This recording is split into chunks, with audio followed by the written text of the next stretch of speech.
Oh, to manipulate people to always get that's what he bad. wants, because if he doesn't, then you're an idiot who discriminates against him. Oh, so, that's bad. Those things don't have anything to do with that. For example, our oldest sister, 34, got... Alright. I, 25 female, hate wearing bras. They're uncomfortable, constricting, and expensive. So recently I started going to the gym again and started working out braless. I should note that up until now no one has ever pointed out anything wrong with me not wearing a bra. However, in the middle... Dost thou the gods serve? Yes. Yes, of course. How would one such as thee do service to the gods? I have intimate knowledge of thy kind. I know thy want. The dark soul, is it not? Whilst one day to visit this dummy, give rest to thy falsity, and be an ally to thee.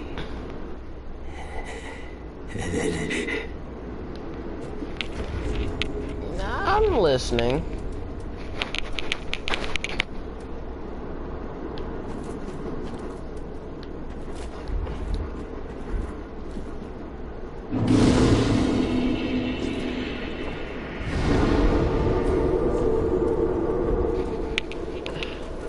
Of a set of squats, yes, mid-squat, a guy comes up to me, taps me on the shoulder to get my attention, and tells me that my nipples are poking through my shirt. I get annoyed, try to finish my set, but then this is a long story that really started some 15 years ago. It really impacted my 33 female life, so please bear with me. When I was 18 and in my senior year of high school, I really believed my life was on a good track. I lived with my parents and 4 siblings, 2 brothers and 2 sisters, and spent most of my days hanging out with my best friend Ashley, 18 female, or my boyfriend of 3 years, Kyle, 20. Both Ashley's and Kyle's parents were best friends with my parents, so I knew both of them since we were in diapers. We spent holidays together, birthdays, and visited each other all the time as we lived in the same town. Ashley's been my friend for 18 years, and she truly was the person I trusted with everything. Sometimes our parents would joke that we are connected by the hip as we were together all the time. I've been dating Kyle for the last 3 years. I believed he was the love of my life and the one I would eventually marry. We were quite serious and even talked about getting married after he finished college. He was a sophomore at that point. Although I had every plan on going to university, I was quite content with the idea of being married to Kyle and being a stay-at-home mom. My parents loved Kyle and supported our relationship. I really was happy. I think I should note here that my sister, 20, was also dating Kyle's brother, 23, and that all our siblings were very close. One day, at the beginning of the school year, I noticed that Ashley was being very melancholic and detached. After a while of prodding, she told me she was pregnant. I was very surprised because I didn't know she and her boyfriend broke up a while ago, and I didn't know she had anyone else like that in her life. I asked her who the father was, and she didn't want to talk about it, but in a way implied that the ex was the father. She was absolutely distraught, so I dropped the topic and just consoled her. I was with her when she told her family, and while her parents were disappointed, they promised to support her in whatever way she decides. They tried to make her share the dad's name, but she refused and made me promise to stay quiet. They didn't know she had a boyfriend at one point. I was there for her for months. I went with her for an ultrasound, doctor's appointments. I was there for her when she was bullied in school for being pregnant. I helped her set up the nursery. I was there when she was sick or just fell down. I held a baby shower for her, went shopping with her. I even took some parenting classes with her. We chose names together and she even asked me to be with her in the delivery room. I noticed that the pregnancy was really taking a toll on her emotionally and physically, and I tried to support her in every way possible. She was my best friend, always there for me, and I loved her. Some 2 weeks before her due date, I went to the mall to run some errands and ran into her ex. Although I promised never to contact him, the knowledge of my friend's emotional state sent me into a fit of anger and I confronted him. I gave him a piece of my mind, told him what a piece of crap he was for leaving his ex pregnant and alone and not caring for his unborn child. He was shocked and said he had no idea what I was talking about. Ashley never told him about the pregnancy. When I told him she was 9 months piece of pregnant at the garbage. time, he said that it was not possible for Okay, him to be the father I'll just sit down here. up over a year ago and had no relation since then. I was confused and apologized for yelling at him in the middle of the mall. After that, he became snarky, said some nasty stuff, and mentioned that maybe I should ask Ashley's friend Kyle if he is the daddy. I didn't really think about his words in any way. Kyle and Ashley have been friends their entire lives. We were always very close because of our parents' relationship, but they never showed any sign of being anything more. That evening, my younger sister and I were preparing to have a movie night. I began ranting to her about confronting Ashley's ex and his words. My sister, who is usually very outspoken, got quiet and didn't really respond to anything I said. After a while, she excused herself and went to the bathroom. I decided to go and get some snacks and went downstairs to the kitchen and heard younger sister berating my mother. This part of my memory is really fuzzy, as I was dealing with lots of emotions.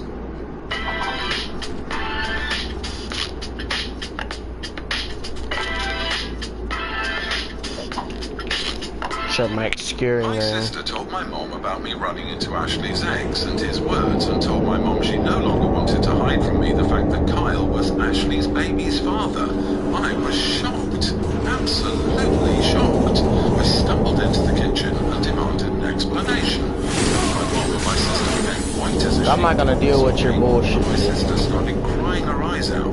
My sister explained to me, some things I also learned from other people later, that appeared during the end of the summer break, Kyle and Ashley attended the same house party, got drunk and slept together. Ashley got pregnant and told Kyle, but they were both ashamed and afraid of telling me. They also didn't share this with their parents. Ashley, however, couldn't keep the secret and told her mom and dad, who told Kyle's parents, and later mine as well. This all happened when Ashley was in her first trimester. On somewhere. Trimester, all of my siblings, Kyle's and Ashley's siblings, knew about this. Everyone except for me.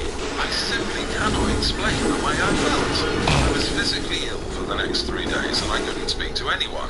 My parents were apologetic, but explained that they didn't want to see me hurt or ruin everyone's relationship. I didn't speak with Kyle or Ashley, although they bombarded my phone with messages and calls, and also came to my house. I refused to see them. But one night, Kyle's mum came to our house, and my mum allowed her into my room. While I was lying in my bed, still ill and just Stupid rat. praying from the betrayal, she tried to convince me to forgive them and how Ashley and the baby need me. I said nothing. 2 weeks later, Ashley went into labour. I learned from my parents that she had a hard delivery. She lost a lot of blood and needed an emergency C-section. Kyle apparently was at the birth. I was distraught, inconsolable. Because of the betrayal by both, because I planned to be there and now physically and emotionally couldn't, because I was looking forward to this moment for months. So many reasons. My older sister immediately went to the hospital to be with her boyfriend. My other siblings weren't at home, so I was left alone with my parents. All I wanted was to lay in my bed or cuddle in my bed with my mom and cry all my feelings out. My mom received a call from Ashley's mom. She came to my room and told me that she and Dad were going to the hospital. I was perplexed and asked her to stay with me. She said that Ashley's parents need all the support they can get and that we will discuss everything later. I tried to tell her not to go and that I also need their support, but she said not to be selfish and they left. I was left alone in the house and I just couldn't comprehend what happened in the last few weeks. I couldn't believe that my parents were Can you, the one who hurt me so much, while I was also here suffering. Just gonna sit here. Am I really selfish to think like that? I don't know. I'm not stupid, bro. You're just dumb. Into rage, the kind I never experienced before. In a fit of combined emotions and feelings of betrayal, I started packing my bags and decided to leave home. It didn't take a while, but I started having second thoughts and just sat in the living room feeling empty. After a while, I received a text from my sister. The text said that Ashley gave birth to a healthy girl and that they were both okay. She attached a pic of the newborn and told me they named her Sarah, the name Ashley and I chose some months ago. She sent a second text a while later telling me that my parents and she were going to join Ashley's and Kyle's parents in going to a bar in the town to celebrate. I don't remember much after that. I think I was just consumed by everything. Oh my god, bro. I left. I took a train. Come here. I stayed at a hostel in Phoenix for a while. I got a job at a school and planned to finish high school there. My parents, siblings, On ahead, Kyle Blue and Ashley Spirit. tried to contact me. My mom was sending me a panicked voicemail demanding me to come back. What are you doing? Also No, don't do that. But I don't think it went anywhere as I was 18. Anyway, soon afterward I met Dean. Here, I'll just summon people. Male. He also lived in Phoenix. Cause I ain't finna. I'm gonna gank this guy. He's pissing me off. We really I just want to do my became job, friends man. soon. He helped me a lot at that time. I struggled. I had no idea how to take care of myself or how to literally be an adult. He introduced me to his group of friends, helped me finish high school. I moved in with him and his friends. He helped me to deal with my pain. I really struggled at one point and also had some regrets. I wanted to see a therapist, but I most definitely couldn't afford it. He was there for me and supported me through everything, and I don't think I would have lasted long without him. We began dating after a year. He inherited some money from his grandpa and decided to move across the country to the big city. Although we weren't together for long, he asked me to go with him. I was a bit reluctant because we both had a lot of emotional baggage and I was still very insecure in my situation, but I did go. We moved, got jobs, and tried to survive. Soon after my 21st birthday, we decided to get married. It was a crazy, spontaneous decision, but we did it. I enrolled in university, and Dean helped me pay for it. He himself opened a company that took off, and we were able to live more comfortably. I was in uni and also worked a part-time job to contribute. We had our ups and downs, but somehow survived. After uni, I started working in his company, and we slowly built it up. When I look back now, I don't think I was in love with Dean when we got married. I loved him, but I wasn't in love with him. But he was there for me, always, unconditionally. Today, I don't think God! he is. Ah! We've been married for 12 years now, and we have a 2-year-old son and a 6-month-old son. Sometimes I regretted leaving my family behind, but I just couldn't go back. It was very painful. I felt like my parents chose Ashley This game and is Kyle stupid, over bro. me. I did go to a therapist when I was 25 and tried to deal with my emotions. Last year, at the beginning of the global situation, I received an email from a girl named Evelyn. She explained that she was my niece, my oldest sister's and Kyle's brother's kid. She knew about me and wanted to meet me. Although I was reluctant to speak to her, we did exchange some emails. Let me note that she did not know what transpired 15 years ago, so the conversations were pretty innocent. We talked about her school, interests, and she talked about my family. I learned I had 10 nieces and nephews. I also learned that Kyle married Ashley 4 years after I left and had 2 sons besides Sarah. My parents continued to have a friendship with Kyle's and Ashley's family, and to me it really felt like my family continued their normal life, despite me being gone. She tried to talk to me about what happened, but I didn't really think it was my place to explain things to her. So I simply said that relationships change and things happen in life that make us go our separate ways. We continued talking every so often for almost a year. In her email this January, she expressed how the global situation had a big effect on her entire family, and how my parents were struggling to keep their house, and both my brothers lost their jobs and struggled to keep up with the cost. I was surprised at her knowledge of this as she was only 14, but the hardship was also causing tensions between her parents. I started to deal with a lot of guilty feelings and regrets. You can't do that, dude. I also Go on just had somewhere. my baby, so that was causing me lots of emotions. I talked to my husband and he was very supportive and told me that he would be there for me for whatever I decide. We are financially stable and the global issue didn't have a great impact on our finances. We're not rich but are able to live comfortably. After learning some more details and talking with Dean, we decided to help my parents with their house. A week ago we flew back to my home state. I saw my family for the first time in 15 years. I had so many emotions, regrets, Anger. Rage! feelings of betrayal. My parents were, I think, relieved to see me. It was just such a weird day. We had a lengthy conversation and agreed to try and have some sort of cordial relationship. It's been so long and I'm very awkward with them. Sometimes they feel like strangers.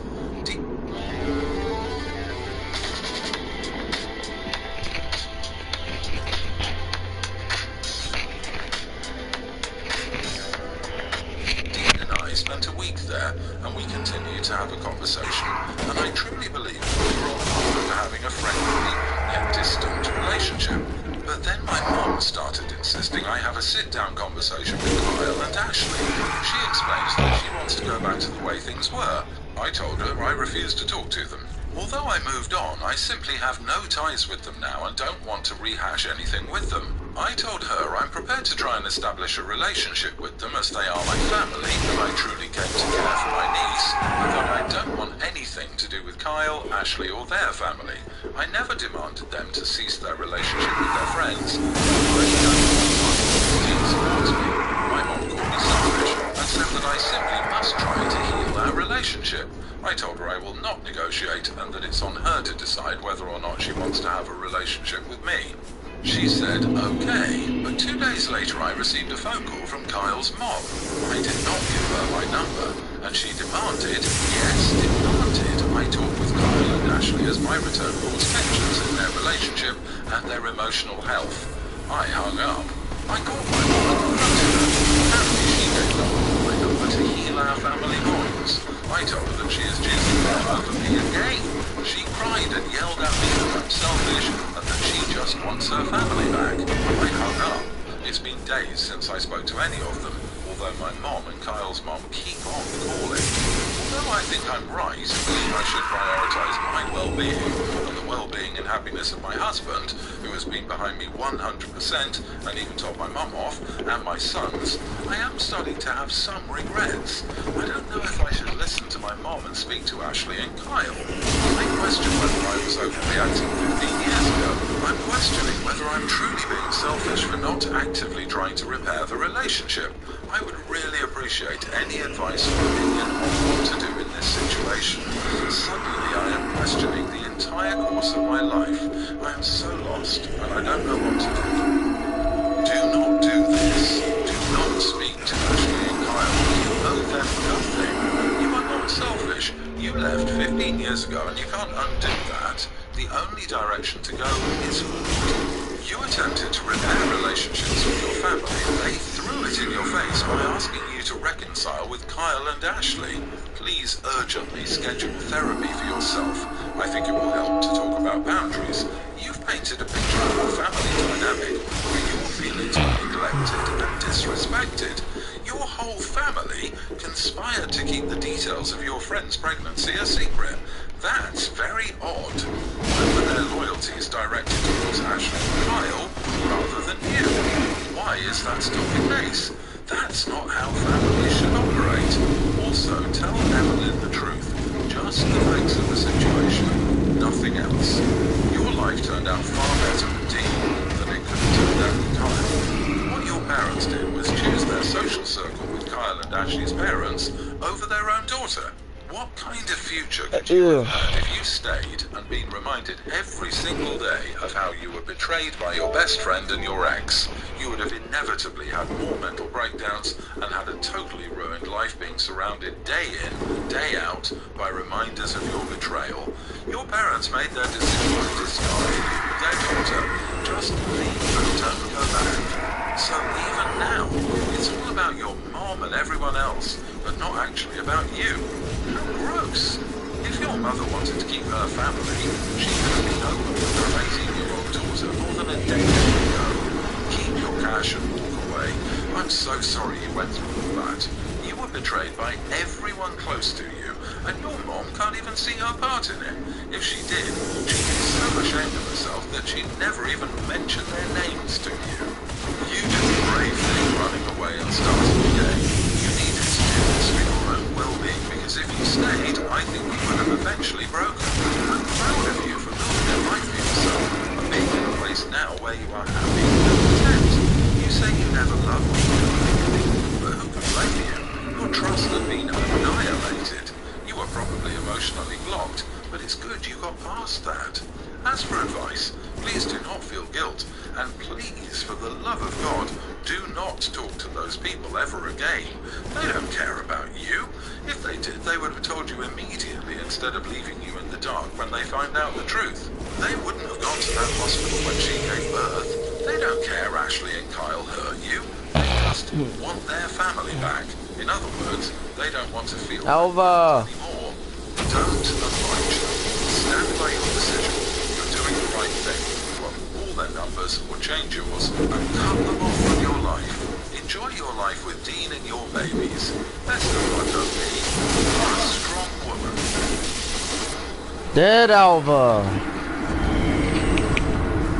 That is one dead Alva.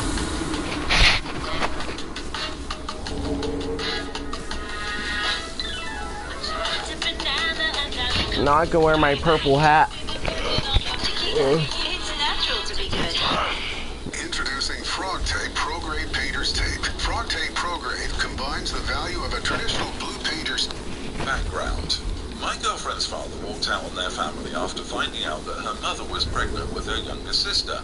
Because of this, my girlfriend and her sister were raised by their mother and grandparents and lived in her grandparents' place. Growing up, she saw him twice, and he only came back because he wanted something from her mother. The first time he came back, her grandmother was terminally ill. Her grandfather had already passed, and told her mother that he wanted to meet her family again. Apparently, during the time he was with the family, he acted like a father and seemed genuinely remorseful for leaving. A while later, my girlfriend's grandmother passed, and her mother, her sister, and my girlfriend all inherited something, and most importantly, they inherited the house. But her father was left off the will. A short while later, her father lost again. My girlfriend suspects he came back to get back on her grandmother's good side and inherited the will so he could get something. The second time he came back, her mother was not fooled by his promise to inherit his two daughters and asked why he was there. Oh my God. Guess we're going to...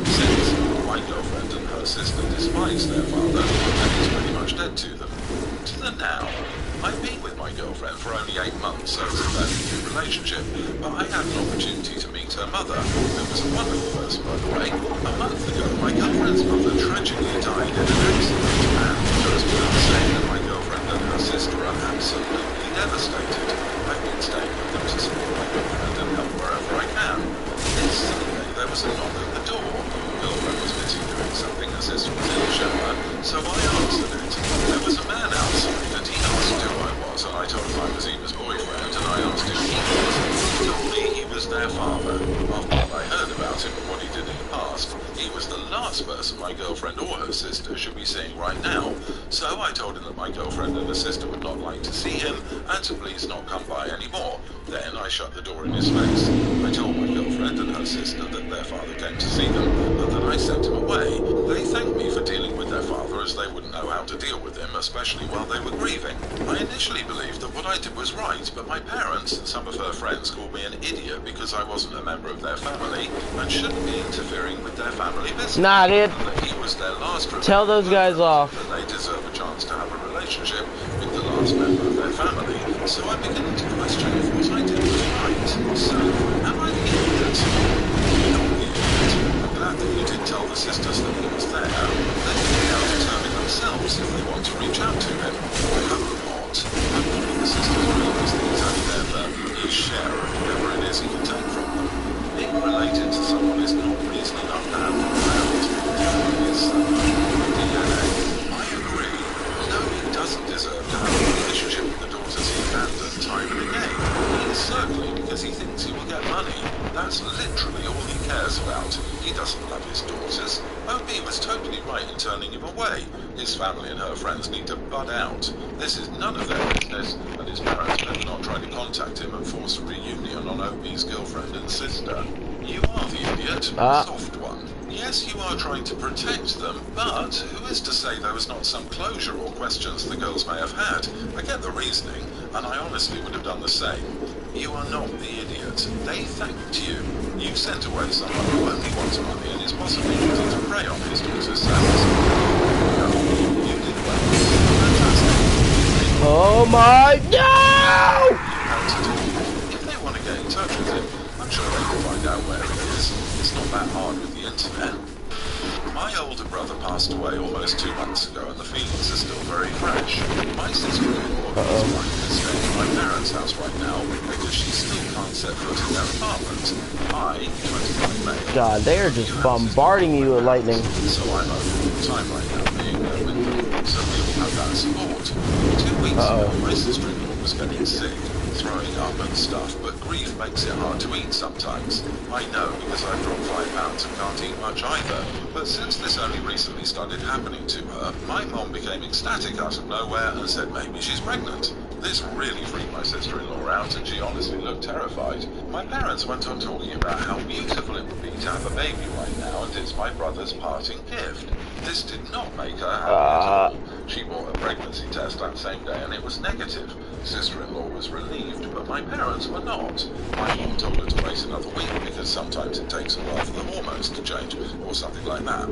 Again, came back negative. My mom is still insisting she's pregnant, and sister-in-law has an appointment tomorrow to confirm. She's crazy or she's not. And Denny hasn't told all they were talking about is the baby. Her sister-in-law admitted she doesn't want a child right now. This really angered my mom, and she said my sister-in-law was being very cool for not wanting her child. It started upsetting sister-in-law, looked like she was going to cry, so I told them to stop it already. She left the table, and I called them out for being insensitive. I said they don't get she just lost her husband. Do you really think she wants to be a single mom like her? Told me what she's going through. Can you? Oh my God, Pregnancy this is freaking annoying! without their father. Ah! This because it really got to me. All week I've told them to leave her alone about this because it's obviously been too much for sister-in-law, and they just wouldn't stop.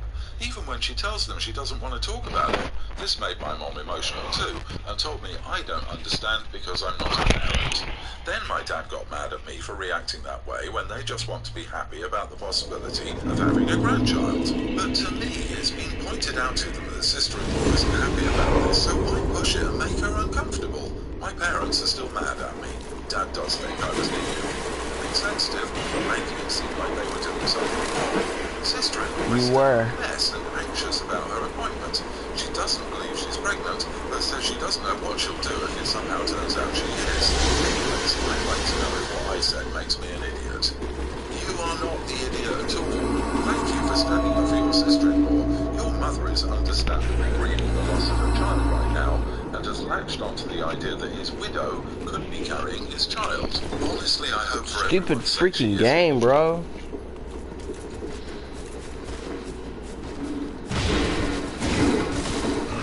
You go on. Can you just not guard my soul pile, please? Please, please, please. Look at this. Look at this. Just guarding it. What do you mean?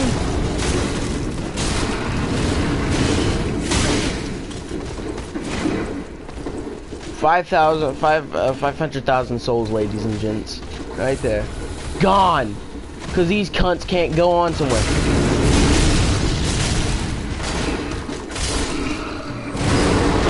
How am I already being...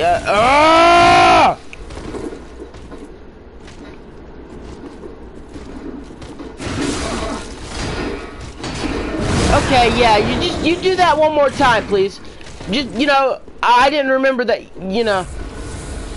Please keep doing that on this narrow staircase. I love it.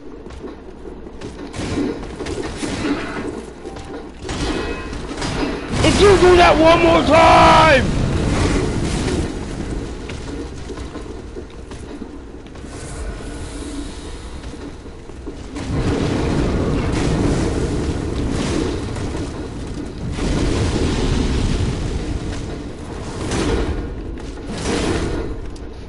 No more!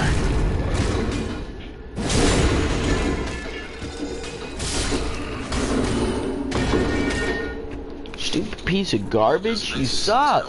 I guarantee that your mother is already thinking of this child as the reincarnation of your brother and will be insufferable. Your mother needs therapy. Your father is also an idiot for completely ignoring that your sister-in-law lost her husband in his own grief for his son. Can your sister-in-law stay with you? It would probably be better for her. All of this is super well said. They're treating sister-in-law like an incubator. Their feelings are understandable. Acceptable. Seconding sister-in-law staying with you if it's at all possible. You are not wrong. As much as I hate to call grieving people idiots, I think your parents are. It's one thing to hope sister-in-law is pregnant or to privately suggest she take one pregnancy test. It's another to harass her as they are doing.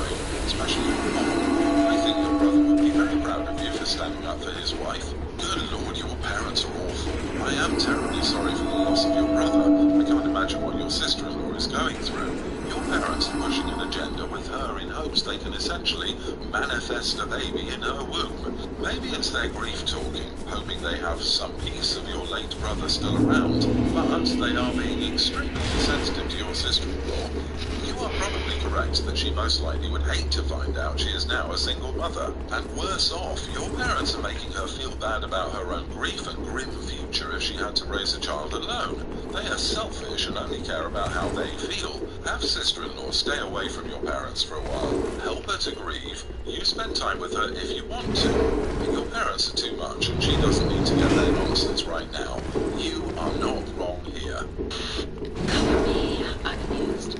Double these plates up, or you could have a total mess on your hands. Oh, fuck you, dude. 3 times stronger than the leading store. God, I hate you. Me, male 43, and my ex... You play exactly like a player. The reason was her refusing to move with me out of the country and leave her folks in the town she grew up in. She was a very generous, kind-hearted person, and our separation never affected the mutual respect we had for each other. I work in construction. I left the country and met my now wife and stepdaughter when I was 18. How do you still have step? I just don't understand. Respect, although Bandai, fix your game. my ex-wife got sick in the last couple of years. I stayed in contact to check in on her since I live in another country.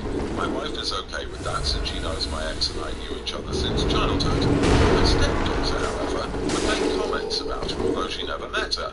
She'd ask me inappropriate questions, compare her mom to my ex and ask if I ever thought about going back to the country and getting romantically involved with my ex again.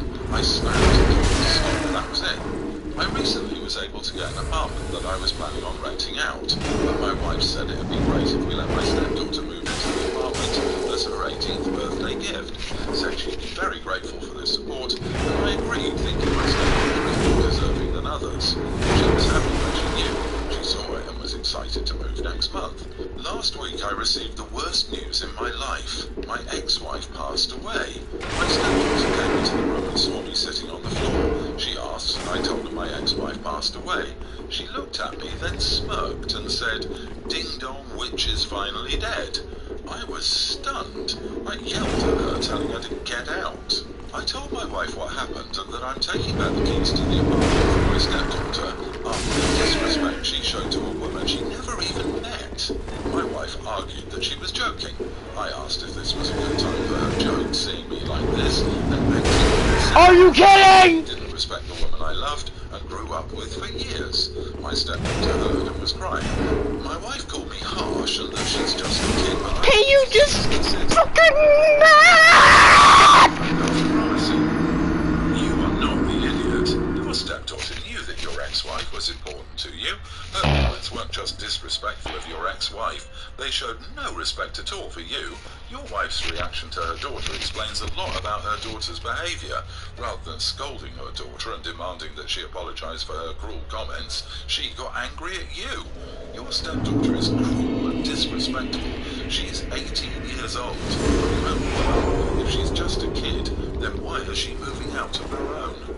You are not wrong, OP. I'm very sorry for your loss and the grief and shock you're currently experiencing. It's so hard when someone so close to you is gone. It seems to me like you're being taken for a bit of a ride on this one. Your wife manages to swindle an apartment for her kid, and won't discipline her for being vile. Like an apartment isn't a small gift. I got a nice necklace from her 18. Out of curiosity, you do love your wife, don't you? And don't talk about her constantly in front of everyone. If so, this might be stepdaughter projecting her mother's insecurities because your wife is too afraid to say so. Just food for thought. There's more to this. I suspect your current wife wasn't as okay with your feelings for your ex as she professed to be, and her daughter was expressing what she thought was a defense of her mother.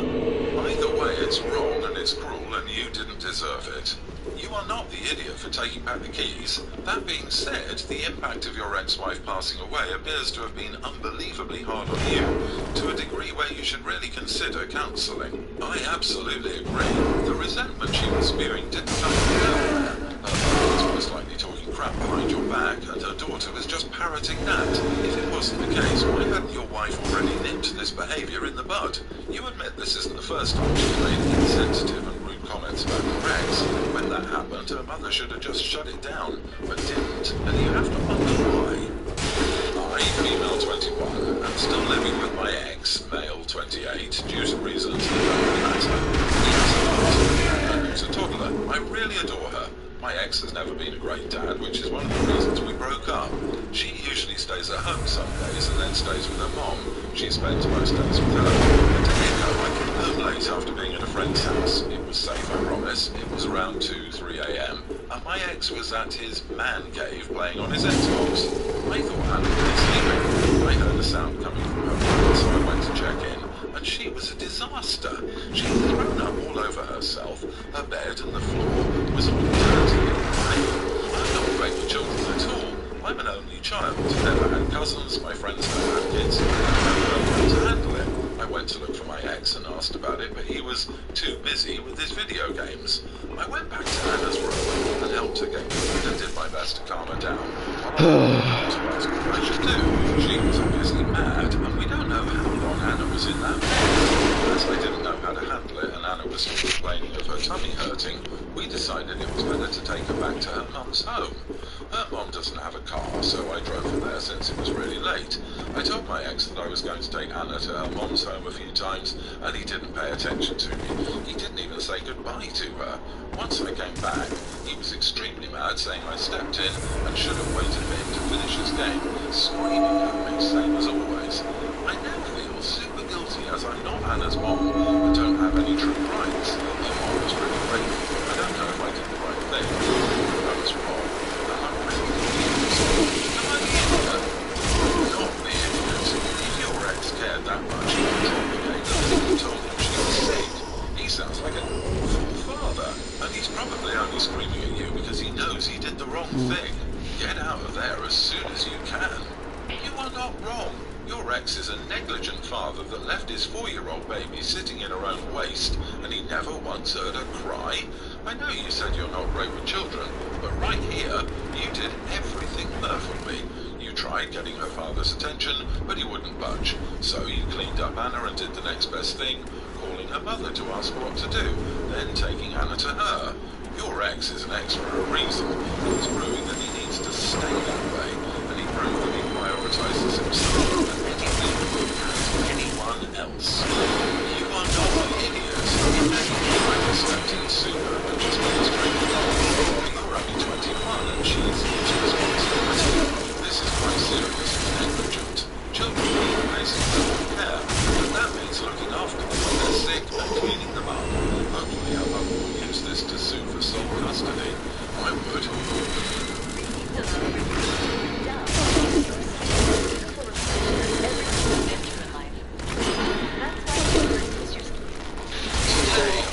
After my niece, Stupid. Rachel for this.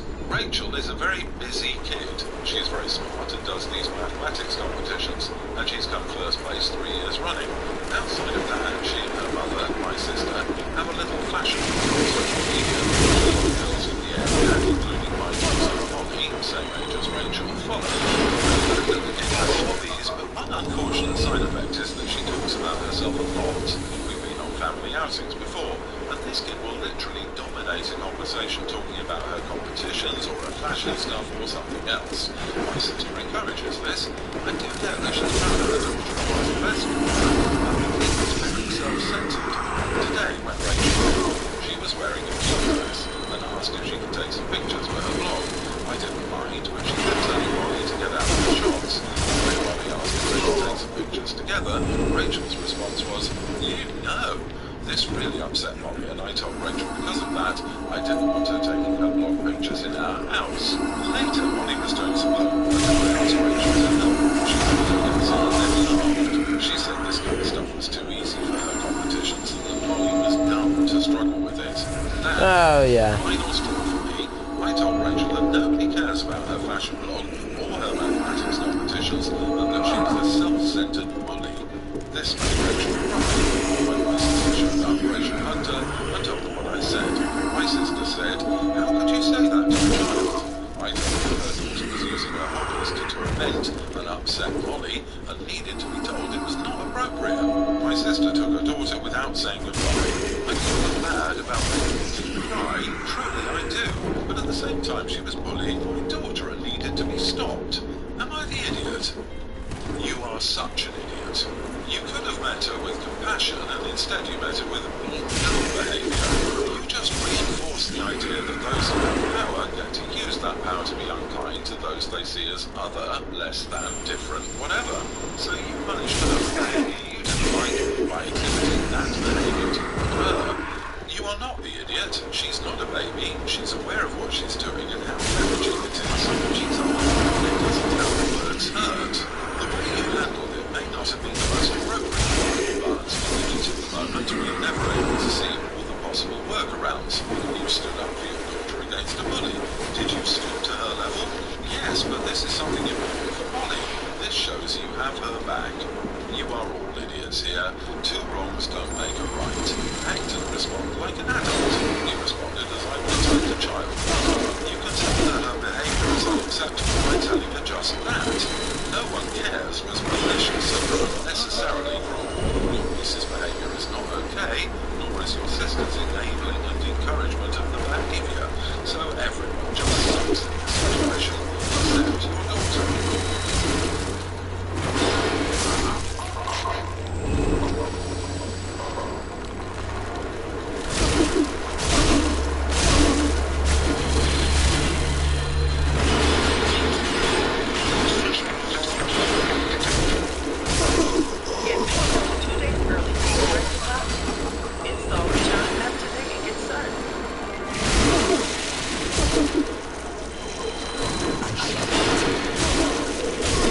Doesn't seem like he will. Female, my fiancé is currently unemployed.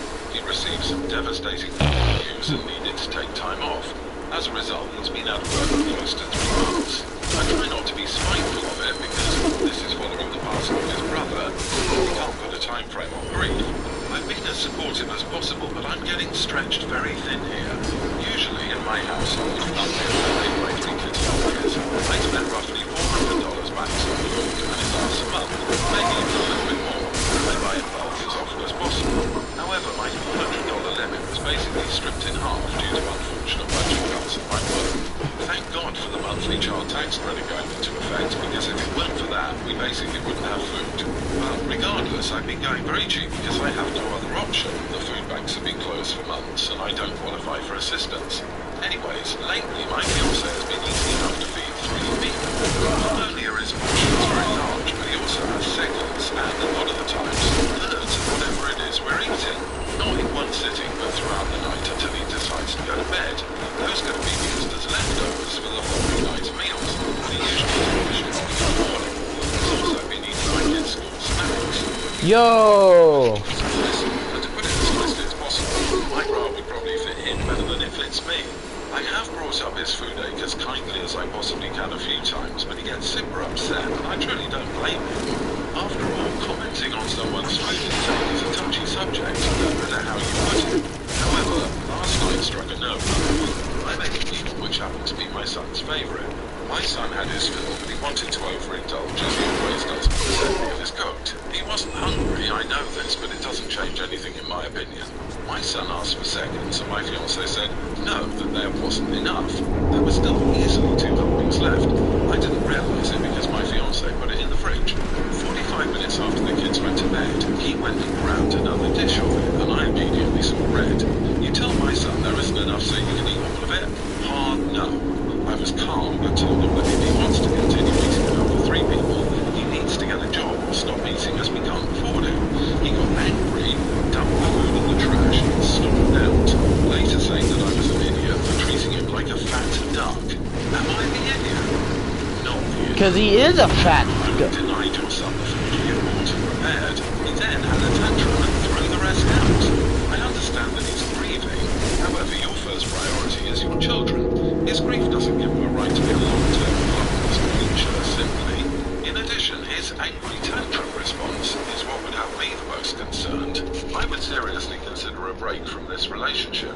See if you feel better as a result of his absence.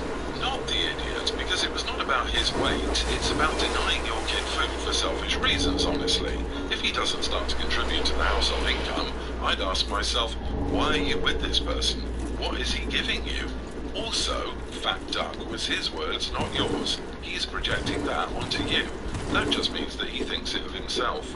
Yeah, that's the problem in a nutshell. It might have been tolerable with him being unemployed and hungrier than usual, but now his attitude is, my appetite takes priority, and if I can't eat it, no one can. I don't think the grief or unemployment caused the problem. It merely gave him a chance to reveal his true self to everyone. Everyone's an idiot. Only it doesn't matter if his son wasn't starving. He's a growing boy. It was his favourite meal. Your fiancé, you should seriously have been your ex-fiancé the moment you realised he'd hidden the food. And the fact that you're still with him, even after you found out that he'd still died, even after you saw him dump the food in the trash, because God forbid anyone else to get to enjoy the food if he can't. What exactly are you waiting for? You're not his mother, you're his fiancé. Your priority should be your son. This is horrifying. Your fiancé is taking advantage of you. Your son is starving because your fiancé is stealing food from a child. Wait up, this is toxic. Get rid of the fiancé and be a better mom. He's the idiot, but you're also at fault. In the off-season, I'm usually out looking for more ground. Find out what it is that we can do this next season. Friday at 8 on Discovery.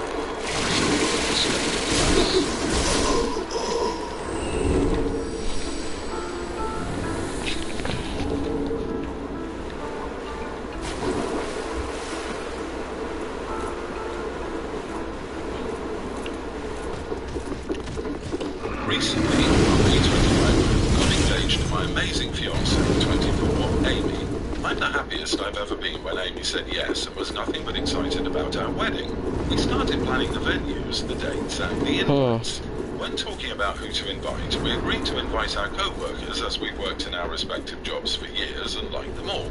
As I checked off the list, Amy spoke up and said everyone from my job could come, except my work friend Tally, 26 feet. Tally is also one of my close friends, so this surprised me that Amy didn't want to invite her. She's met Tally multiple times and there didn't seem to be any issues. I asked why.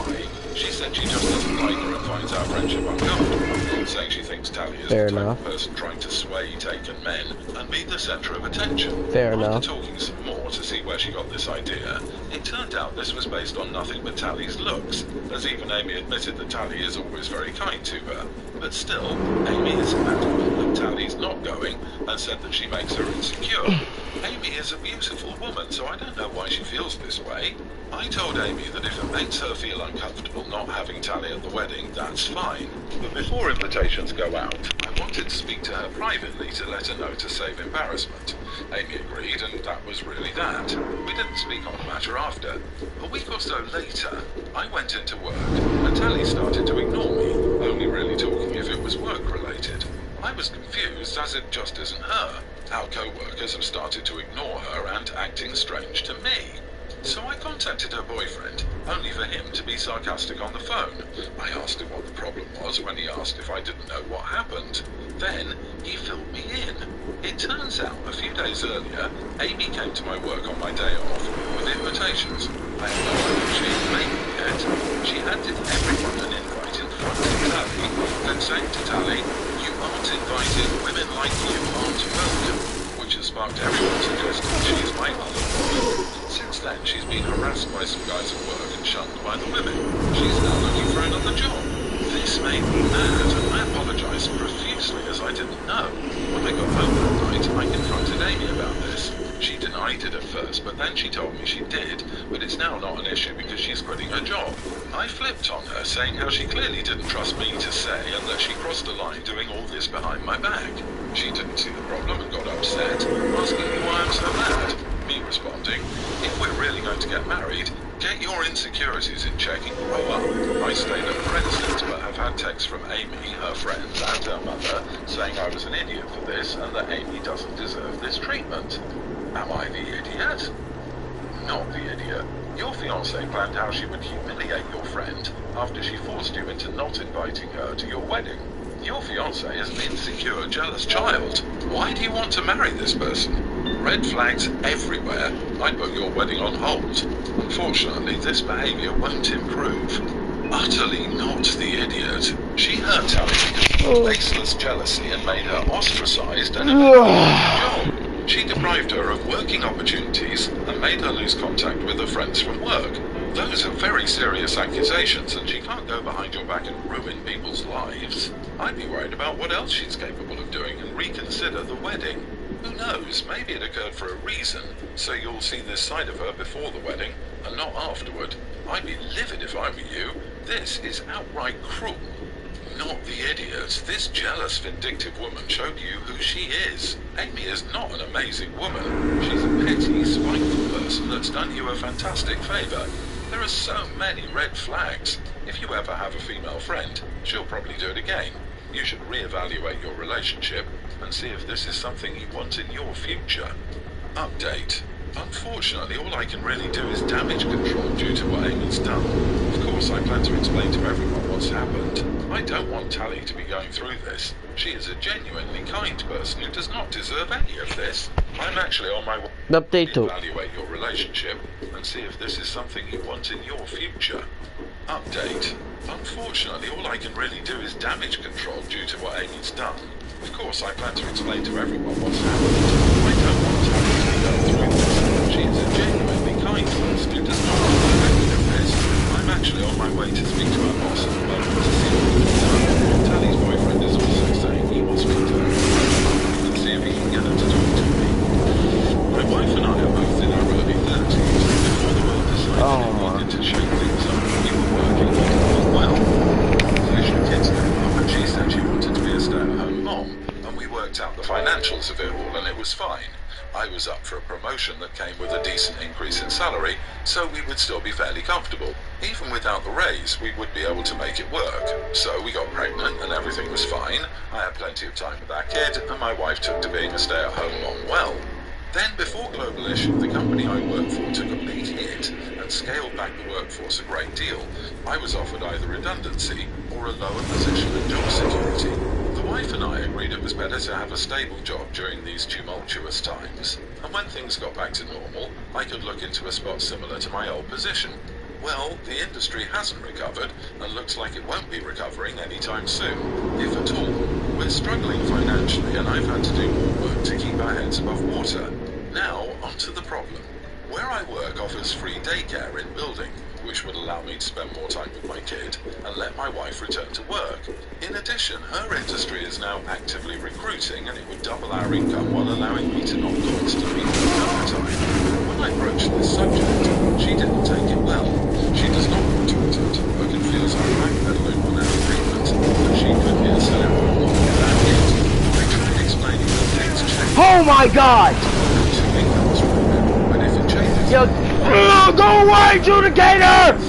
This wasn't enough for her, and now she hasn't spoken to me in a week. I know I'm an idiot for having to change the house dynamic, but it's necessary. So, should I just suck it up and keep going as is to keep a happy household? Not the idiot at all. Okay. One needs to grow up and act like an adult. I know what needs to be done now. To act like this for not only you, but your child. It's not like you're changing your agreement just because you feel like it. It's because you need to or have to. The fact that she would rather force you to work continually over time, resulting in your child barely seeing you, and you inevitably getting burned out, is appalling. It's not fair to you, and it's sure not fair to your child. I genuinely feel bad for you. I hope your wife pulls her stuff together and does what's right. OP, she wants the freedom and security that being a stay-at-home mom offers. Like, she got mad when you asked that she went to work. Heck, her offering to be one should have been noticeable, especially when she expects you to work harder than taking this option. Not the idiot. You have a daycare at your work where you'll get to spend time with them. There's no concern for your children's safety. Her refusal is selfish, as you are now picking up extra work for income she could easily supplement. Finally, the silent treatment makes her a triple idiot. At Levelore, we believe the simple routines that make up daily life are extraordinary. Count on us to work carefully day after day, year after year. So no matter what changes, you can continue to live, love, Levelore.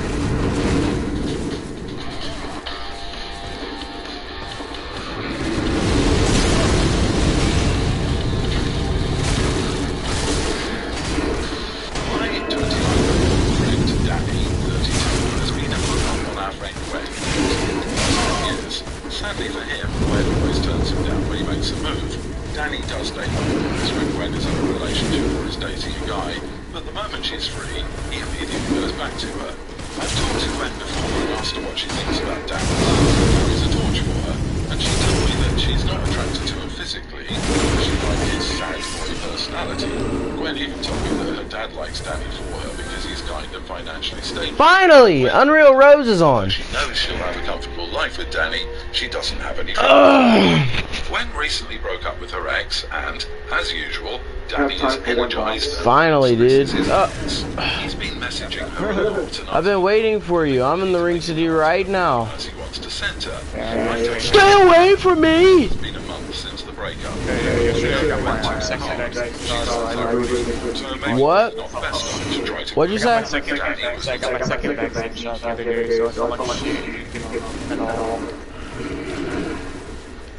We used to have time for both bosses. I don't know what you're talking about.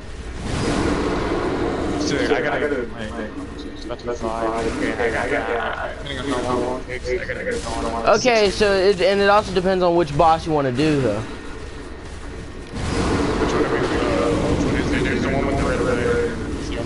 The one with the red hood is easier than Madeir, but Madeir gives you the black blade. Can you stop, dude? This freaking ring knight is pissing me off. Come on! Like he just won't stop! Let me hit you!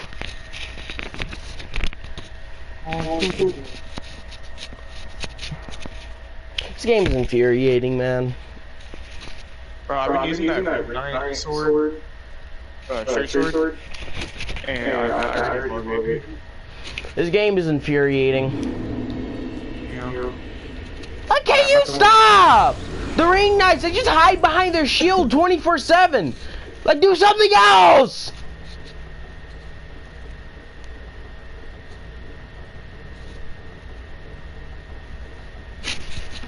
God, please do something else. Are you streaming right now? No, I was going to do to the boss. You were gonna stream when we got to the boss? or when we start fighting the boss. Oh, okay.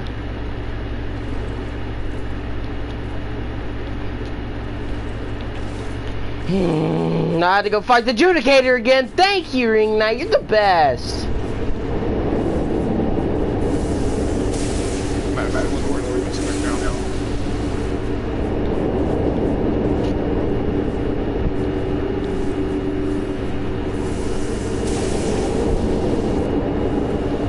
Oh my God, please stop.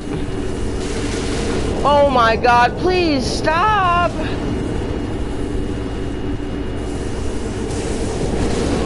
And the Ring Knight! He's here now! That's it, I'm gone, I'm running.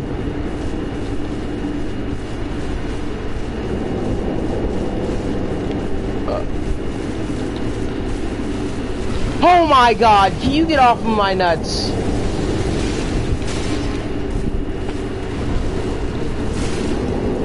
How are you still alive?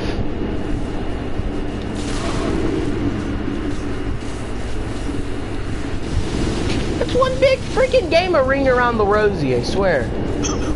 Go on!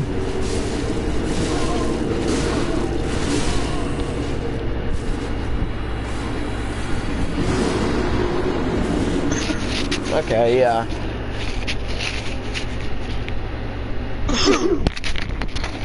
I mean, if the Ring Knights were easier to kill, that'd be great, right? But nah. Nah, things just can't be simple, can they? No, no, no. In Dark Souls, everything is complicated.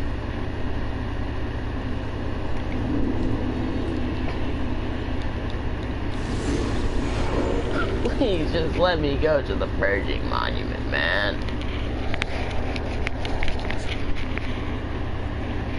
What time is it for you? It's 5 with you. How? Where you live? Texas. Are you in the Eastern time zone? I'm sure. Huh? I'm not sure. I think you're in the Western. Oh yeah. It's 5. Is it? Because it's 6:02 over here. Yeah. I gotta leave at like 6. 38. Oh my god. Shut up! This stupid adjudicator.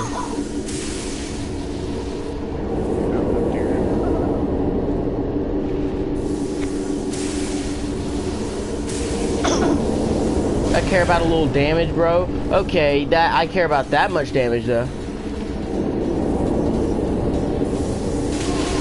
Oh, I'm gonna kill you whether you like it or not. Oh, on! Need this.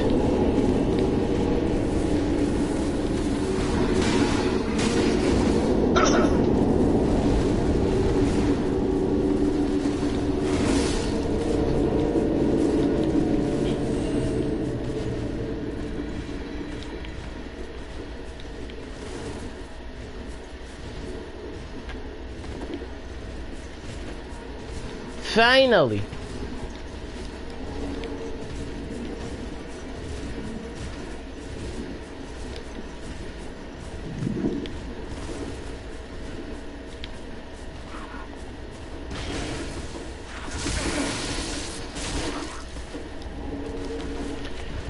All right, I'm coming there now. There's like people sunshine down there now. Where are you at? What bonfire?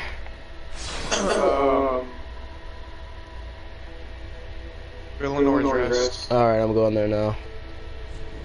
I'm gonna start searching. Oh yeah. I leveled up a bunch on Zane, so he's now 122. Nice. I think his cap is gonna be 135, and then yeah.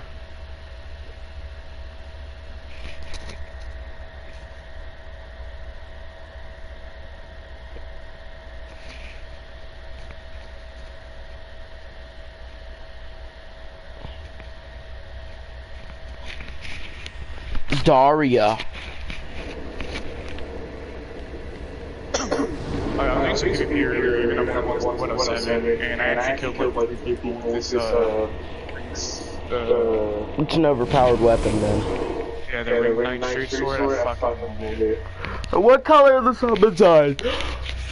They're both yellow. The mine's white.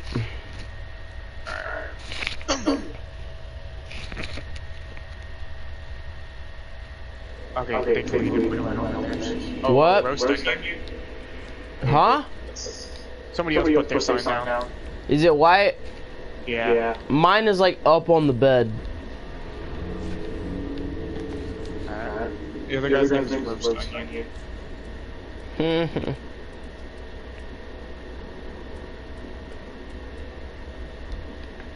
just gonna get rid of that.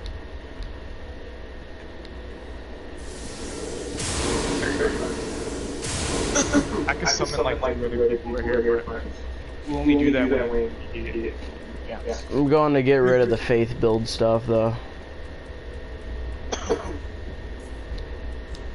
Because right now I'm a lightning paladin and I don't want to be that right now. I want to be damaging. I want to be a hurtful, spiteful loser who likes to hurt people. Kind of like a wasp, if you know what I mean. You know what a wasp is? Yeah, everyone knows what a wasp is. There's so many signs down here. Holy crap. Yeah, you know the wasps just love to hurt people, right? Yeah, there's 1, 2, 3. Are you gonna summon them or no? Alright, the onion man looks nice. Hey.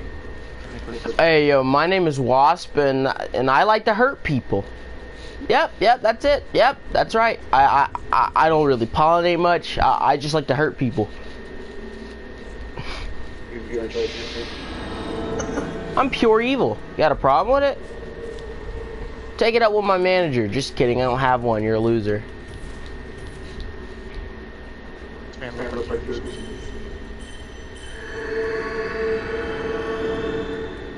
gonna put on my ring of steel protection. Let's go.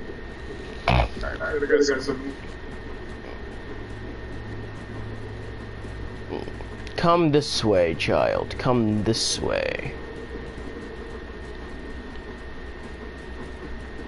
We got Miss She-Ra to fight real quick. Come this way. Mishira. The one that gave you Philianor Chime. Oh. She has the Mad King's crucifix. It's something else. Mishira. Oh, you actually used the dried finger, didn't you? Yep. She should spawn if you just move up a little more and then turn around.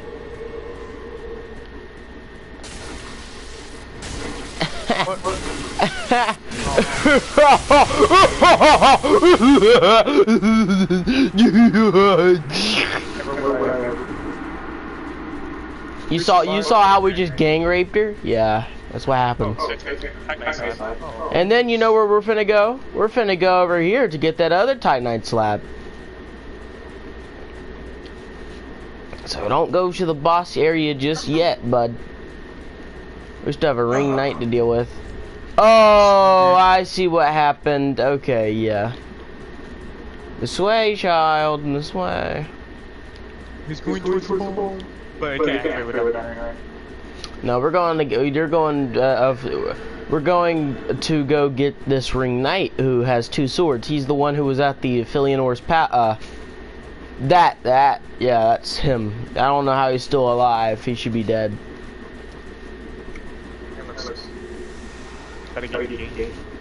Oh, the left. Bang, ding, bang, bang, ding, bang, bang. No, he didn't. Oh, he's just waiting for us. Bang, bing, ding, ding. Oh! I just died. Oh, he got launched. That wombo combo though. You got another. Yeah. You know you can see stars if you look up, right? Oh, crap. Stars again? You can see stars. Just stars. The sun's out, but you can see stars because, you know, because. Why not, right? Because why not? Because why not?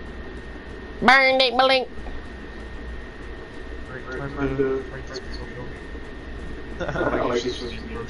And don't skip the cutscene either. It's freaking epic. Wait 1 second. Let me turn on my music because I love his name. Now go in. Don't skip this cutscene. It's great. You get to see Artorias 2.0. You don't know who Artorias is, but I do. I have vivid memories of him. And how he kicked my A in Lucille. And some other stuff.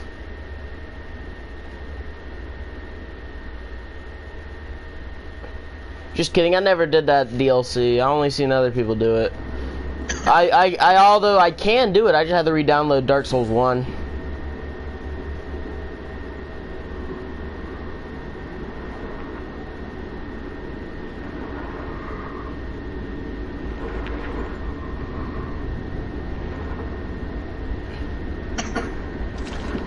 Huh? How are you still here?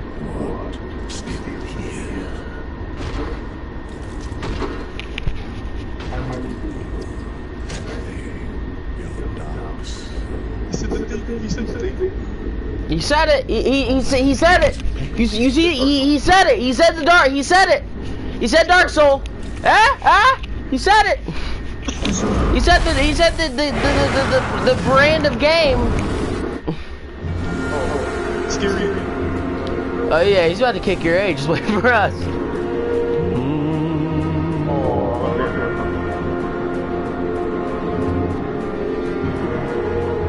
You know this boss is about to have a billion, a ton of health though, so you better not die.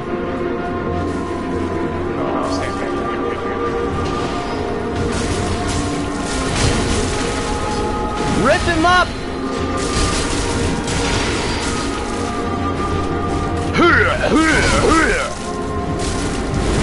You should probably not do that move.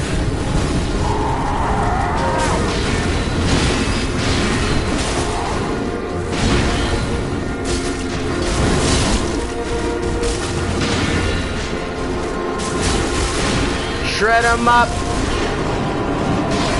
That's a grab attack.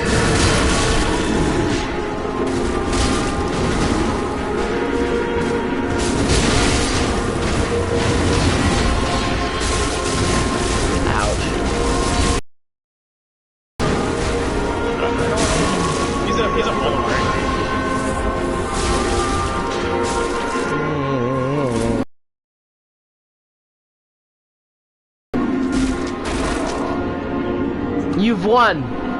Rejoice. See, when he bleeds, he takes excessive damage. Just kidding, it's about to get a whole lot harder. I hope you know that.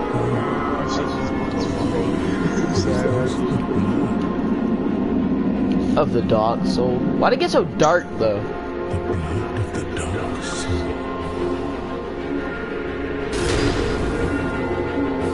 I like how your character just lets him transform like that. It's like what is this, Dragon Ball Z? This is not Dragon Ball Z. If I were my character, I would have ran up to him and lobbed his head off before he could even say, "Oh, the blood of the dark soul." I ain't gonna deal with this. Do your cool pose with your head cut off. Unless we'll.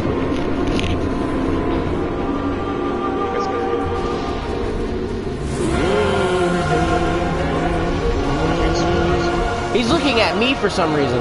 Why are you looking at me?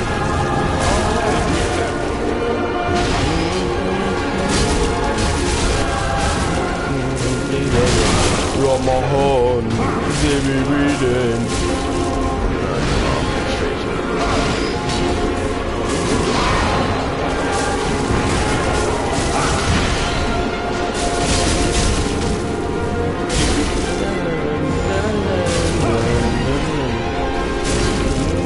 I probably should have got projectile heal. Oh my god. He's about to explode.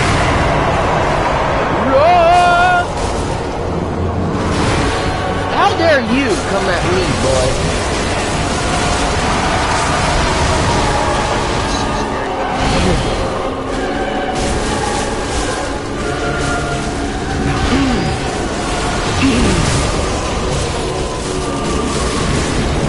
This is my favorite part.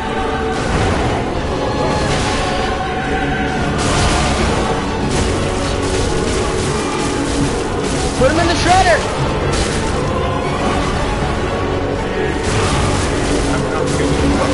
Oh.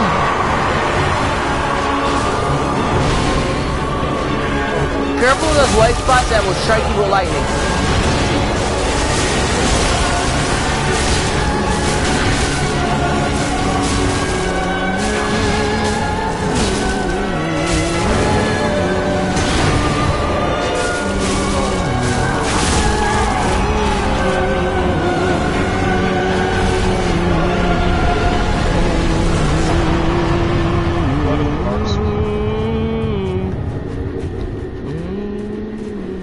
You remember that painter you talked to in Ariandel? Give that to her, and you'll finish the entire series of game. See, Dark Souls ends here, practically. Pretty much, the entire series. But now we're finna go kill Madir since you still have time. Yeah. How long you got? How much time you got? About 40 to 50 minutes. Alright, go to Ringed Inner Wall. Also, you can get a really cool crossbow and great sword with his weapon. I mean, with his soul. Ringed Inner Wall, yeah.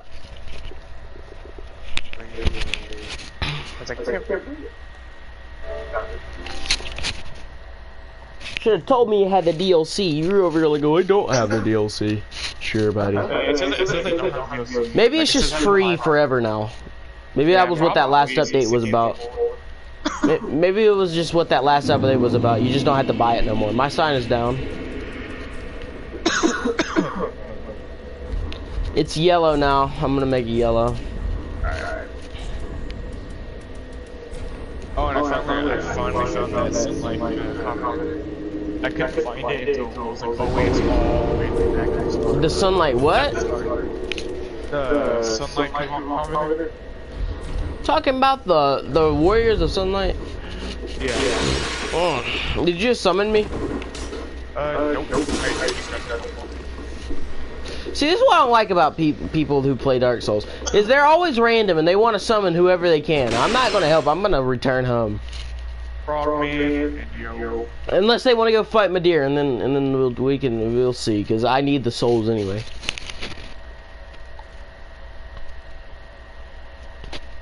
Oh shit, I just realized I have 152,000 souls. You should probably go spin those. Yeah. If you're going to fight Madeir, let's go. Yeah, you do that. You go my souls. I've come prepared as well. As I have myself a chime. 9+9 canvas talisman. It's really good. Madeir do be doing a lot of damage though, so you better be careful. And you might want to summon multiple people as well for this guy.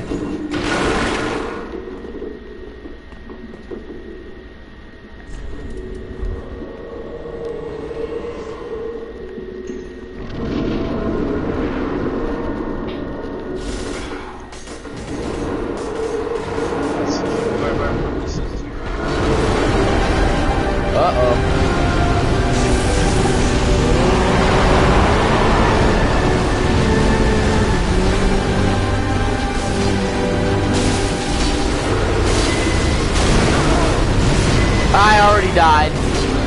Okay, so I see how this is gonna go.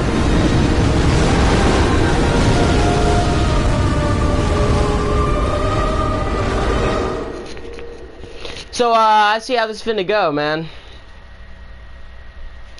Hurry up! My sign is down again. This is about to be the most BS bullshit fight ever. And I'm not gonna have fun. Back.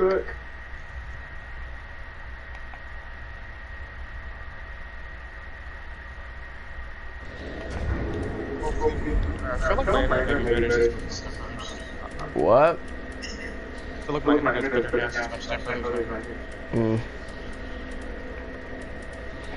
Dear God, dude. I guess we're having to use the Dragon Slayer Great Axe then, aren't we?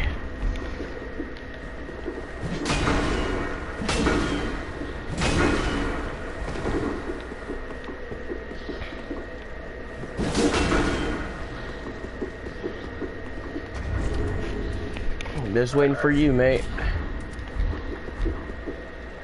Whoa, no! That projectile hill. I never got it for this character? Well, that is very preposterous for the fact that I know I got this. Put my sign down? Okay. It's down. Oh no! You said it's yellow? Yeah, it's yellow. Yeah.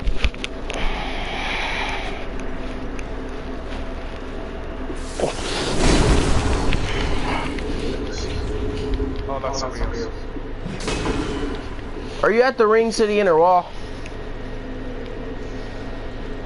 Put your thing right by the bonfire. It is literally right by the bonfire. There you go. Alright, and you said summon other people?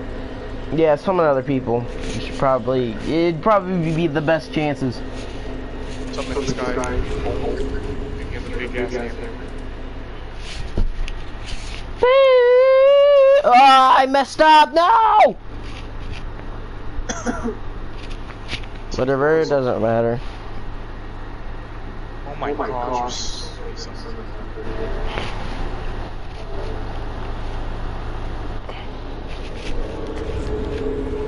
I'm gonna change this to my refined claymore, and then I'm gonna have lightning resin. Aha! I don't have any lightning resin. Okay. You have any lightning resin? What is this fool doing? Golden pine resin? Yeah, golden pine resin. Yeah. Could I have some? Yeah, we just talked about money for their reasons.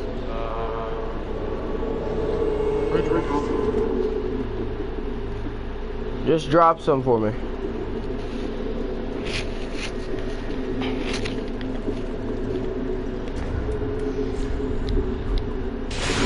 Thanks, mate. I got something for you.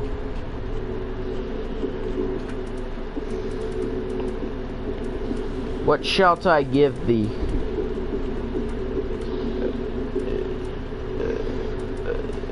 I'm not gonna give you that.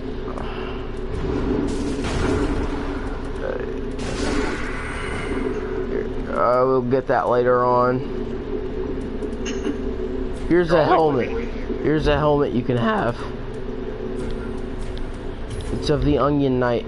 Here. Oh, how do you get the... You have to do Sigurd's quest line.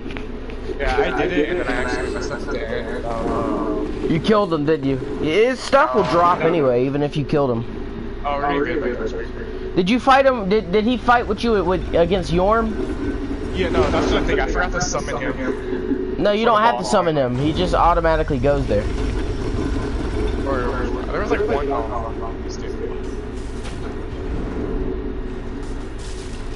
Well, who is being beaten right now? Oh, because we're getting invaded right now. Fuck, dude. Okay, let's go kill this cunt.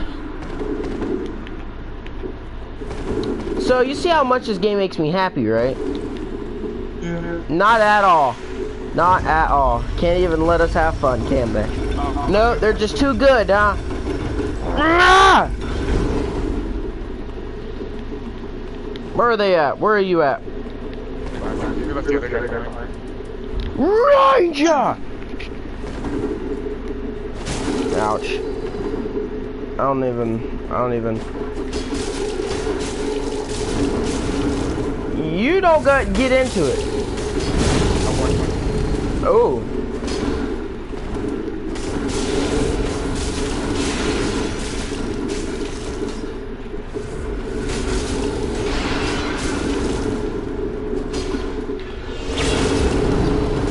What? Something on the backside. Yeah, dude, I'm going with the black blade. He wants to play like that, huh? That's the blade I want. Well, you had to kill a deer to get it. And if you... Stupid! I have more... Let me use the freaking ranger. Right.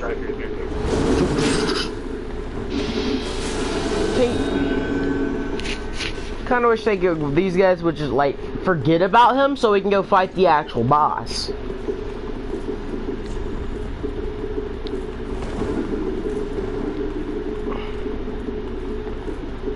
Forget him! Forget him! Come! Let that beanbag kill him. And let him die. Nobody has time for this. I just go with it. It'll Yeah, give he's away dead. once I get to the boss.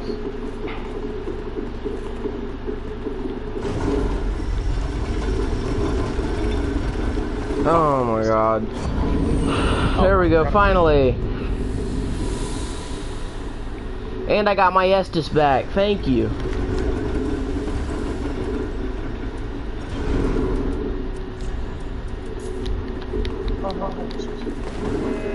Hit this wall.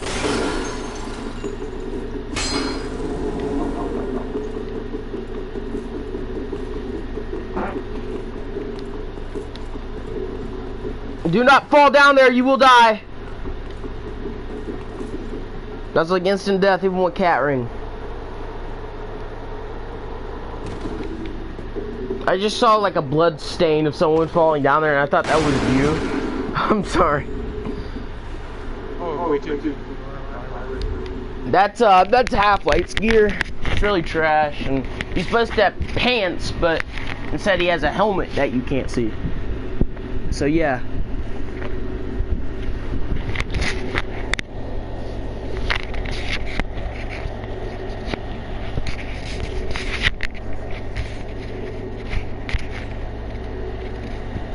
Are you gonna go in the fog wall, man? Oh. This hole? Oh. Yeah, down the hole. I didn't want to go down that street. Oh, this dragon. Deal with him. Okay, yeah.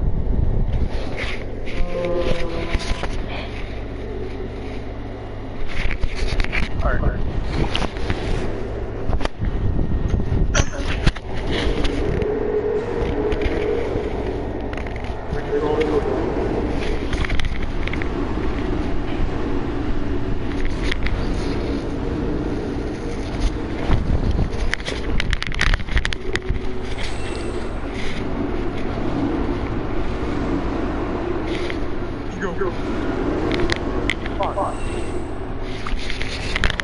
Alright, I'm, I had a, yeah, there's a Lothric Knight straight sword in here, just on a table. What's that all about?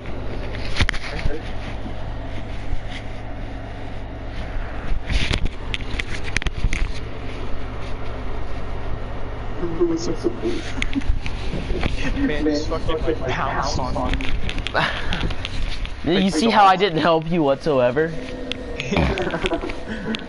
Isn't it great? It just like pounced on me.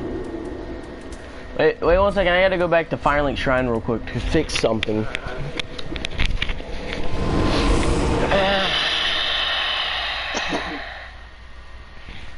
No, I hate ants.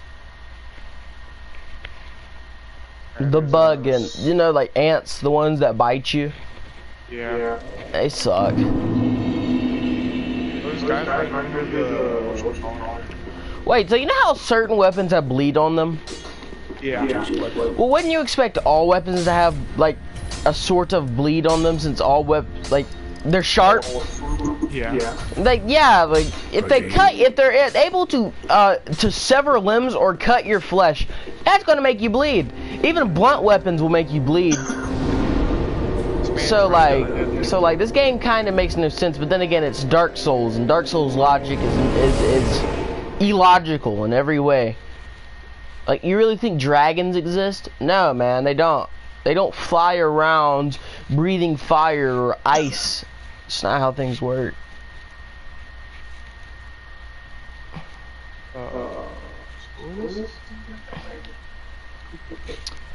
Hey, so there's 3 types of crabs. So there's the smoldering lake crabs that breathe fire, the ice like the frozen lake and the painted world of Ariandel that breathe cold, breathe frost, and then you have the ones at the Great Lake, and they breathe foam. My sign is down.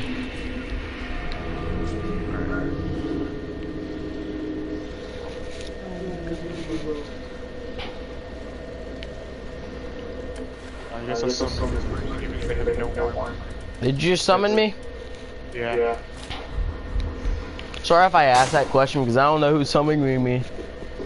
I don't know if I want to get this person in here. Just summon as many people as all the people that you can. Running with like no one. Yeah, it's just small. Oh, can't do any of these. That's magic.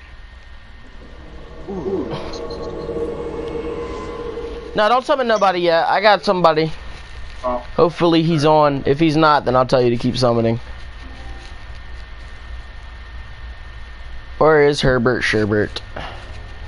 Yeah, Philip's spear one. Nah, he ain't on. Okay, so you should. Just keep doing your thing, and you know, I've been thinking lately, I might try to play Fortnite again. Yeah, that is quite cringy, I know, but what'd you say? Can't summon this person. Like their sign is down there. You can't. But like, I might try to play Fortnite again. I don't know. Like, I might. You know, because I feel like that's less torture than playing this game, so, you know. I'm not able to summon like Come on! Tell the rat,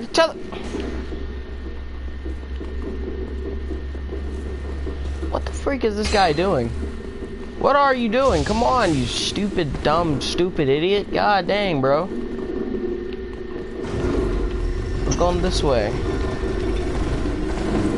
Oh, well, All of us went up here. I don't like dumb, stupid idiots.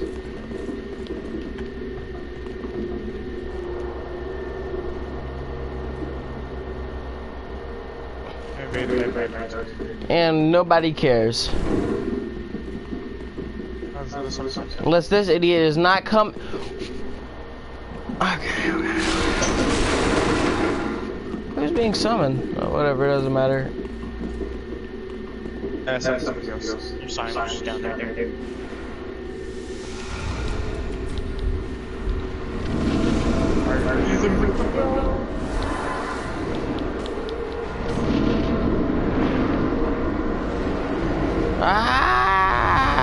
gotta just keep dodging, man.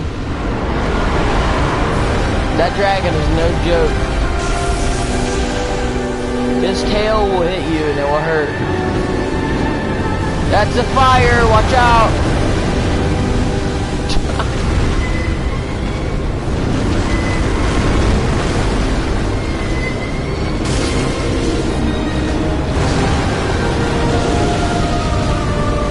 I can't even hit him. What the freak? Oh, there's a new guy.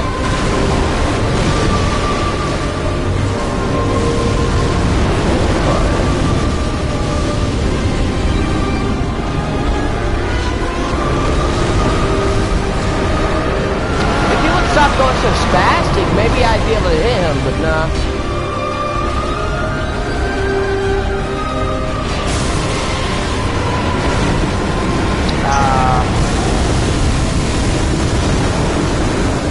Careful of that laser, will insta-kill.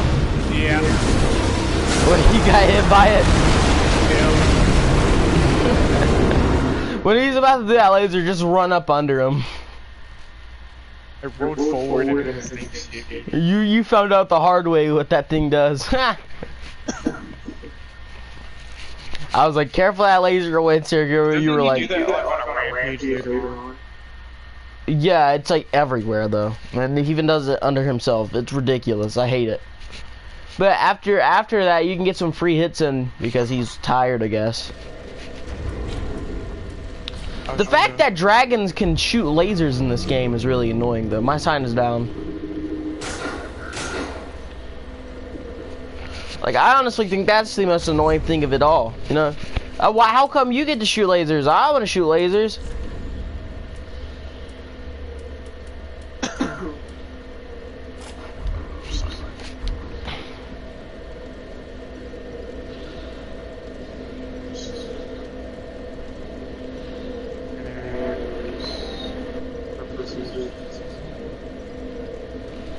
And the bazaar got a batat scop sepulchre coin. Hey, that was the guy that invaded us.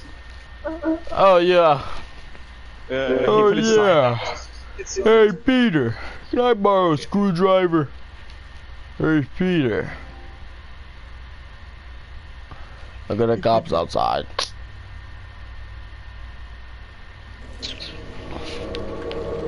Hey Peter. Hey Peter. Hey Peter.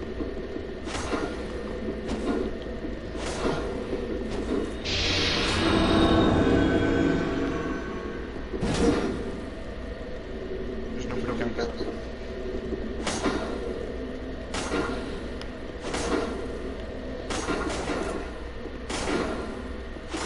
Oh, there we go.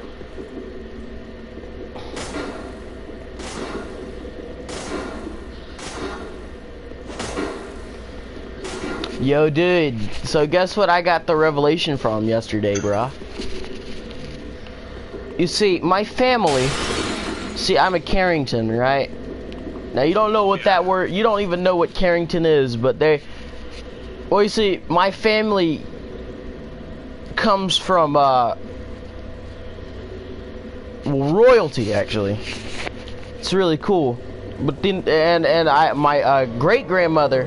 on my mom's side, because this is all on my mom's side, she's a Bannister, which is a descendant of a old English king, apparently. But, you know, I don't really care about none of that. You know the thing I really care about? Not the fortunes that we don't know where it is anymore. Like, you know how, you know, if you come from royalty, you know you're supposed to be rich, right? But nah, I don't care about that. We come from we also have we have a lot of Viking and Irish heritage, which is really cool. 'Cause I like Vikings and pirates. So that's probably the coolest thing. I don't care about that royalty stuff. I care about the Vikings, to be honest. Yeah. I mean, what does your family have?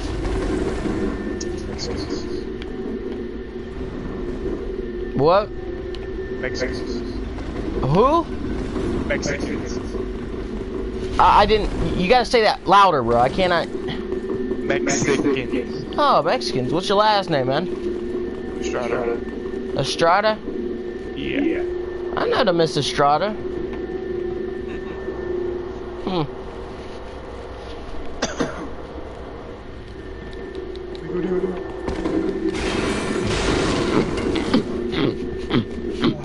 My father is black. My father's black. His last name is Dent, but it's supposed to be Barnes, and they come from Protestants, apparently. Holy men of the church.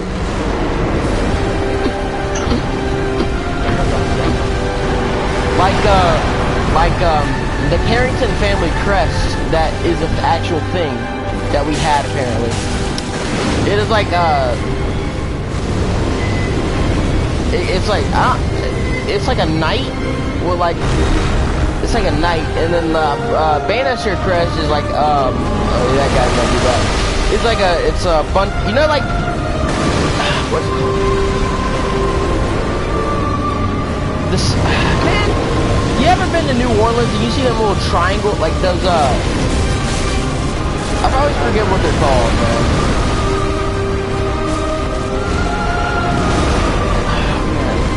But I have a bunch of those, we got French in me too. I also have German, which is another thing.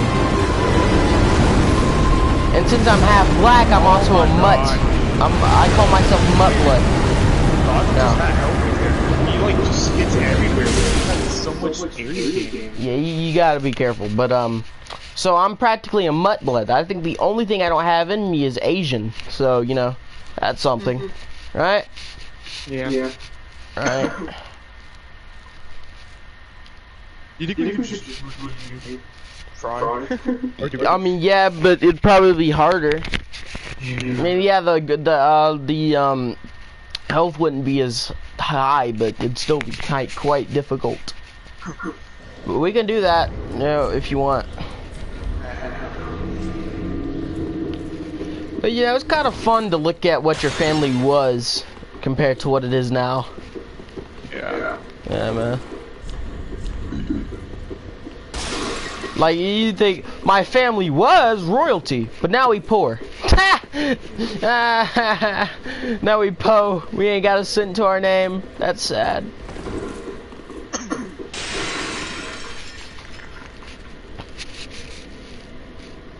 My family was Vikings, but now we have 9-to-5 jobs. My family was English. Now we're American. America! Yeah. Yeah, America! Yeah! Gotta get my guns and get my tank! Because you can actually buy a tank in this country. Yep. Oh, yeah. If you have enough money and you have the training, you can literally buy a tank and drive that joker around. Or like, what the freak, dude? Come on now. Like my uncle Mikey, who was well, his family, it was Italian. We're more Italian than they are. I mean not Italian, Irish, that's it. We're more Irish than they are. I am so confused right now. I thought we were about to fight them, get this guy together. Whatever. Alright, so but yeah, like, we're more Irish than the Irish name.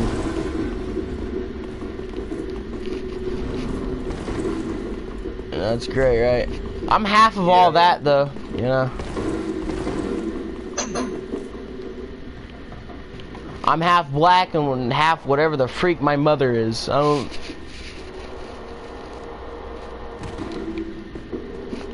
Did you know? I mean, you might not care. You don't care, do you? well, I mean, that's interesting. I mean, you don't have to lie to me, man, because I know a lot of people just don't care about that. I just think it's kind of cool.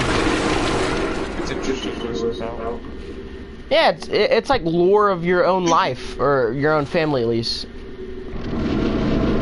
You get to learn the lore of your life, your family line, your family tree. It's cool. Yo, guess what, bro? You don't know about this, but my mom lives in Arizona. She's here back in Mississippi. Let's go. She's coming to visit me. Did you just get hit again, man? I thought you just got hit. I was about to say, are you kidding? Yeah, you see how Madeira's wings have a bunch of holes in them? How is he flying?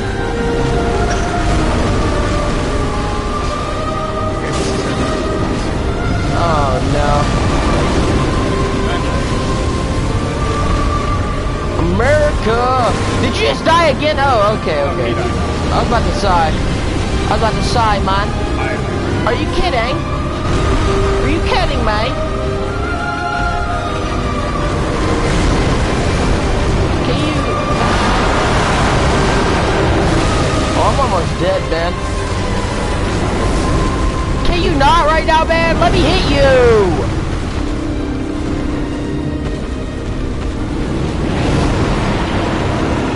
Look, he's doing the most. It's so annoying.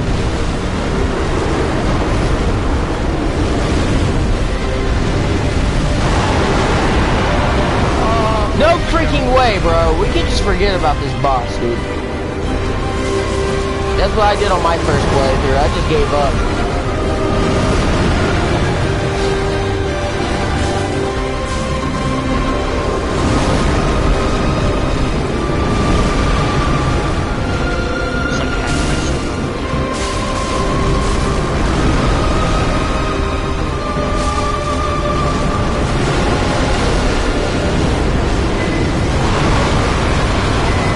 Oh, that's freaking cold-blooded, Nadir. Come on now.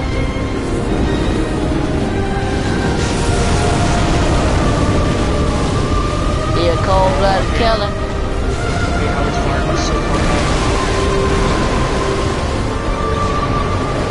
Is he about the laser attack? No.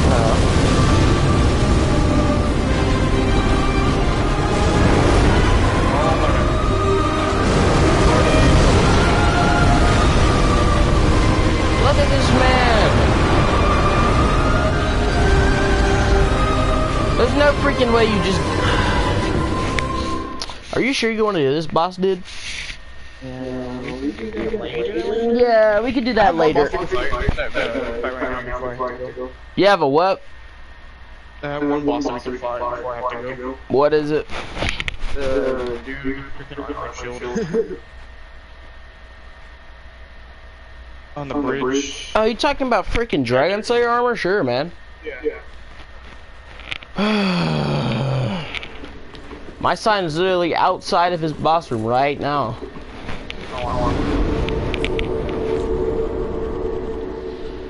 America! Yeah! Now look what you've done. Look what you have done. I can't get that out of my head now. Thank you very much, man. America! Yeah!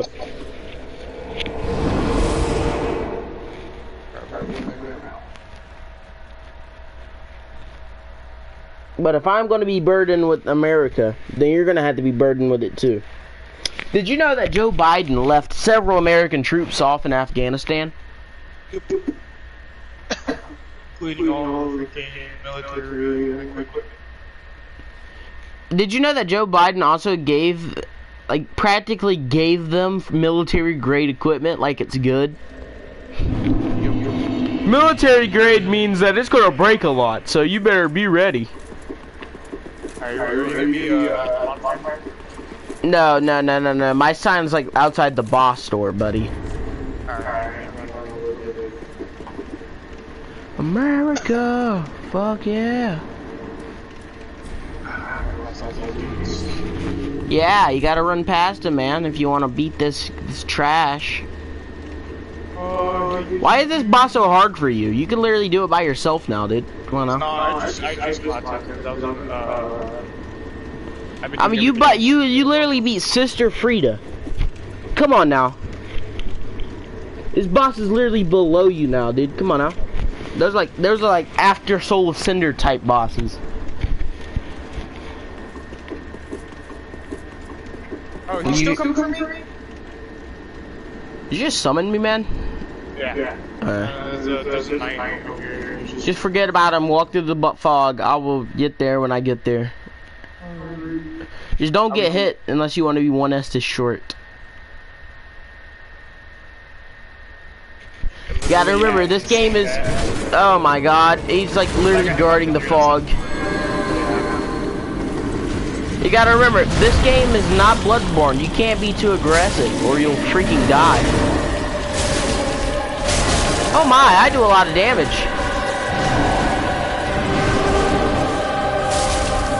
You do a lot of damage, dude.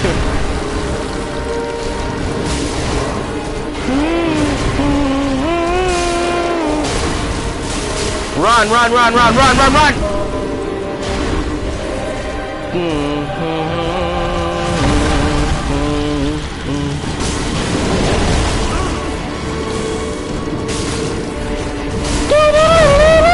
You just stay out of it, man, because you're gonna die. Oh, you could have gotten a repost there. That's enough for that guy. Say easy as cake. We didn't even have time for the pilgrim butterflies to start shooting at us. We just killed them that fast. What? Oh, don't. You're gonna be very surprised. See, there's two bonfires that are super close to each other. You got the Grand Archives bonfire, and then you have that bonfire, and then you have the Grand Archives bonfire like 5 feet away. So, you know, bad bonfire placement. Am I right?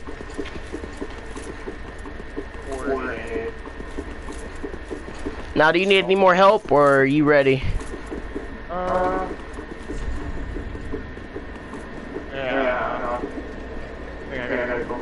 Okay. I'm finna get off this thing, dude. See you later, stream. Nobody watched me but one guy, and he left instantly. Thank y'all very much for none of your support. You guys suck. Suck my balls.